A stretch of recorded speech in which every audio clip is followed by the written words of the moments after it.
ഓ hi. അപ്പോൾ ഇന്ന് ഞാൻ വൈകുന്നേരം മാത്രമായിട്ടോ വീഡിയോ എടുത്ത് നമ്മളെ പൂജ തുടങ്ങിയിട്ടുണ്ട്. അപ്പോൾ പിള്ളേർ പറഞ്ഞു അമ്മേ നമ്മൾ പാർക്കിൽ പോകും. അപ്പോൾ അവർ ഹോംവർക്കൊക്കെ ഇപ്പോൾ പ്രോഗ്രാം ആയതുകൊണ്ട് സ്കൂൾ കഴിഞ്ഞ് വന്ന് ഫ്രഷ് ആയിട്ട് അവർ വേഗം ഹോംവർക്ക് ചെയ്യും. അപ്പോൾ ഞങ്ങൾ ഇറങ്ങിയതാണ്. അപ്പോൾ എല്ലാവരും വന്ന് തുടങ്ങുന്നേ ഉള്ളൂ. അപ്പോൾ കുറച്ച് പേരേ ഉള്ളൂ. പിന്നെ പൂജ തുടങ്ങിയിട്ടുണ്ട്. അപ്പം എല്ലാവരും ജോലിക്ക് പോകുന്ന ദിവസമായതുകൊണ്ട് പിള്ളേരുടെ മുന്നിൽ തന്നെ. അപ്പോൾ ചെറിയ ആൾക്ക് ഇപ്പോൾ ഇതാ ചെറിയൊരു പനി തുടങ്ങിയിട്ടുണ്ട്, ഒരു ക്ഷീണമുണ്ട്. അപ്പോൾ അവൾ കിടക്കുകയായിരുന്നു.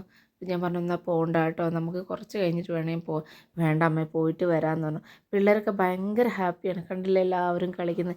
ഇന്ന് എന്താണെന്ന് വെച്ചാൽ നമ്മൾ സ്പോർട്സിന് എല്ലാവരും പങ്കെടുത്തുന്നില്ലേ, കുട്ടികളും വലിയവരായാലൊക്കെ പങ്കെടുത്തിരുന്നു. അവർക്ക് എല്ലാവർക്കും ഇന്ന് സമ്മാനം കൊടുക്കുക കേട്ടോ. എല്ലാവരും ഭയങ്കര ഹാപ്പി 5 ദിവസം. അപ്പോൾ നാളെയാണ് നമ്മളെ ഗണപതി ചതുർത്ഥി, നാളെയാണ് ലാസ്റ്റ്.